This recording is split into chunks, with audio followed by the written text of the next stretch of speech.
بچہ بیمار ہی نہیں ہوا، جیسے کہ آپ بیمار ہو گئے تو جیسے کہ کوئی پہلے بیمار ہی نہیں ہوا، جیسے آپ کو حادثہ پیش آ گیا تو یوں آ کے اظہار افسوس کرتے ہیں جیسے دنیا میں کبھی کسی کو یہ حادثہ پیش ہی نہیں آیا۔ آپ کا بزنس لاس کیا ہو گیا؟ یوں ہوا جیسے کہ سب کچھ ختم ہو گیا، جیسے کہ دنیا میں کبھی کسی کا بزنس لاس ہوا ہی نہیں، جیسے کہ کبھی کوئی بزنس لاس میں جانے کے بعد دوبارہ ابھرا ہی نہیں، جیسے کہ کسی کو کریئر میں چیلنجز پیش آئے تو دوبارہ اس نے ریکور کیا ہی نہیں۔ اقبال فرماتے ہیں جہاں میں اہل ایمان صورت خورشید جیتے ہیں، ادھر ڈوبے ادھر نکلے ادھر ڈوبے ادھر نکلے۔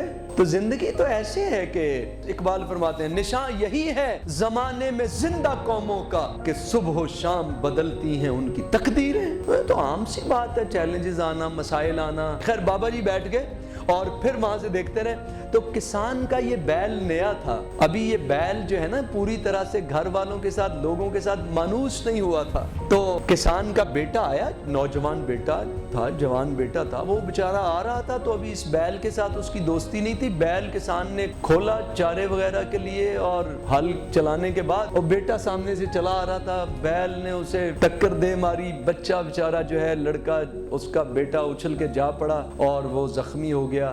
بعد میں ہاسپٹل لے کے گئے، پتہ چلا ٹانگ ٹوٹ گئی ہے، فریکچر ہو گیا ہے، وہ پلستر چڑھ گیا ہے۔ وہ بابا جی تیمارداری کے لیے آئے، خیریت پوچھنے کے لیے آئے، بیٹے کو پلستر لگا تھا، پوچھا پتہ چلا ٹانگ ٹوٹ گئی ہے اور فریکچر ہو گیا۔ کہنے لگے بیڈ لک، بہت برا ہوا، بہت برا۔ کہنے لگے کبھی 6 ماہ لگ جاتے ہیں، کبھی سال لگ جاتے ہیں، کبھی 2 سال لگ جاتے ہیں، پتہ نہیں اب بیچارہ چل پائے گا کہ نہیں۔ جب لوگ تیمارداری کرنے کے لیے آتے ہیں پتہ نہیں مارنے کے لیے ہی آتے ہیں، یعنی وہ آداب نہیں ہے تیمارداری کا نا جی۔ مثلا پتہ نہیں چلا یہ حوصلہ بڑھانے کی ضرورت تھی، ان کو تسلی دینے کی ضرورت تھی، پتہ نہیں سال لگ جائے 2 سال لگ جائے۔ وہ فلاں شخص تھا اس کی ٹانگ تو 6 سال ہو گئے ٹھیک نہیں ہوئی۔ خدا کے بندے، وہ تو اس ٹانگ نے نہیں اسے اتنا عذاب پہنچایا تھا جتنا آپ کے جملوں نے اس کو تکلیف دے دی، وہ تو اتنی فریکچر سے نہیں تکلیف پہنچی تھی جتنی آپ کی باتوں نے اس کو پنکچر کر دیا۔ آپ نے ساری موٹیویشن اس کی جو تھی وہ غبارے میں آپ کی باتوں نے سوئی مار دی۔ وہ کسان نے کہا کہ بابا جی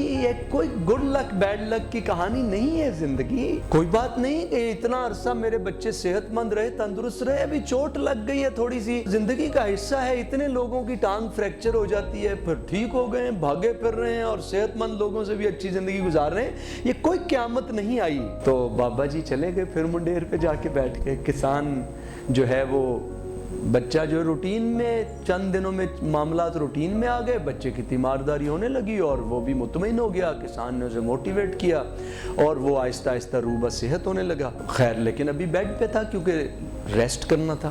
گزرے وقتوں کی بات ہے تو ایک دوسرے ممالک پہ آج بھی کوئی زیادہ فرق نہیں ہے، لیکن جب طاقت جس بادشاہ کو مل جاتی ہے وہ دوسرے ہمسائے ملک پہ حملہ کر دیتا تھا اور قبضہ کرنے کی کوشش کرتا تھا۔ تو جس ملک میں یہ کسان اور یہ بابا جی رہتے تھے اس ملک کے اوپر ساتھ والے ملک کے بادشاہ نے حملہ کر دیا اور فوج نے جو ہے وہ در اندازی کی، یعنی اس ملک میں داخل ہو گئی۔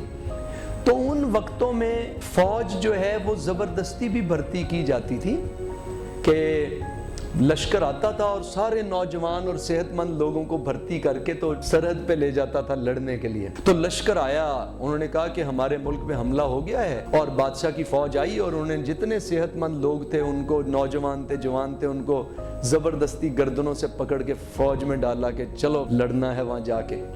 اب یہ بڑی خطرناک بات ہوتی تھی، چانس ہوتا تھا، پتہ نہیں، اب مائیں روتی تھیں جب بچوں کو لے جا رہے ہوتے تھے، مائیں روتی تھی پتہ نہیں بچہ بچے گا یا نہیں، واپسی کا امکان ہے، جنگ ہے، موت کے منہ میں جا رہے ہیں۔ بابا جی کے بیٹے تھے 2، ان کو بھی فوج پکڑ کے لے گئی، کہ آرمی والے لے گئے، لشکر والے لے گئے، بادشاہ لے گیا کہ لڑو چل کے سرحد پہ۔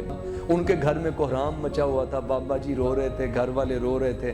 اب ان کے گھر میں جو بیٹا تھا اس کو فوج نے دیکھا تو وہ تو بیچارہ پلستر لگا ہوا تھا، ٹانگ ٹوٹی ہوئی تھی، اس کو کوئی نہیں لے کے گئے۔ بابا جی نے دیکھا کہ بیٹا گھر میں ہے اور ان کے گھر میں رونا دھونا جاری ہے، وہ کسان کے گھر میں ہے، کہنے لگے گڈ لک، کہنے لگے یار تو آپ تو بڑے خوش قسمت ہیں، آپ کا بیٹا گھر میں ہے، موت کے منہ میں نہیں ہے، ہمارے تو چلے گئے، گھر میں مائیں رو رہی ہیں، کسی کو نہیں پتا اب اس بچے کا چہرہ دوبارہ دیکھنا نصیب ہو نہ ہو، آپ کتنے خوش قسمت ہیں کہ بیٹا گھر میں ہے، آپ آنکھوں کے سامنے ہے۔ کسان نے کہا بابا جی یہ زندگی بیڈ لک اور گڈ لک کی کہانی نہیں ہے، ہو سکتا ہے آپ کے بچے مال غنیمت لے کے آئیں، آپ ہماری جو لشکر ہے ہمارا وہ فتح یاب ہو، اور اس کے نتیجے میں پھر زمین ملا کرتی تھی، پھر انعامات ملا کرتے تھے۔ تو کسان نے کہا بادشاہ سلامت آپ کو انعام دیں گے، ہو سکتا ہے آپ کا بابا جی آپ کا بیٹا فتح یاب ہو کے لوٹا، انعام ملے گا اس کو، یہ کوئی ہو سکتا ہے آپ کی گڈ لک ہو۔ یہ زندگی گڈ لک بیڈ لک کی کہانی نہیں ہے۔ تو بات یہ ہے کہ ہم لمحہ لمحہ نا کبھی سمجھتے ہیں بس سب کچھ ختم ہو گیا، ہم سے زیادہ بدقسمت کوئی نہیں ہے۔ ہماری خوشیوں کی عمر کیا ہے، ہمارے غم کی بساط کیا ہے۔ کسی نے ہنس کر بلا لیا تو ہر ایک دھڑکن چہک اٹھے گی، کسی نے دامن چھوڑا لیا تو اکاگ دل میں بھڑک اٹھے گی۔ ہماری خوشیوں کی عمر کیا ہے، ہمارے غم کی بساط کیا ہے۔ ہم انسان بیچارے چھوٹی چھوٹی چیزوں سے خوش ہو جاتے ہیں اور چھوٹی چھوٹی چیزوں سے غمگین ہو جاتے ہیں، یہ رویہ مناسب نہیں ہے۔ زندگی ایک میچورٹی کے ساتھ گزارنے کی ضرورت ہے، اس میں بہت سارے اپرچونٹیز بھی ہیں، بہت سارے تھریٹس بھی ہیں، چیزیں ہمارے مطابق بھی چلیں گی اور ہمارے مطابق نہیں بھی چلیں گی۔ تو تمام کنڈیشنز کے اندر، بدلتے ہوئے موسموں کے اندر، اندر کے موسم بھی بدلتے رہیں گے، باہر کے موسم بھی بدلتے رہیں گے۔ ان اندر اور باہر کے بدلتے موسموں کے اندر ایک اعتماد کے ساتھ اپنی منزل کا تعین کرتے ہوئے، مقصد حیات کا تعین کرتے ہوئے آگے بڑھتے رہنا، یہ ہے ایک کامیاب انسان کی زندگی۔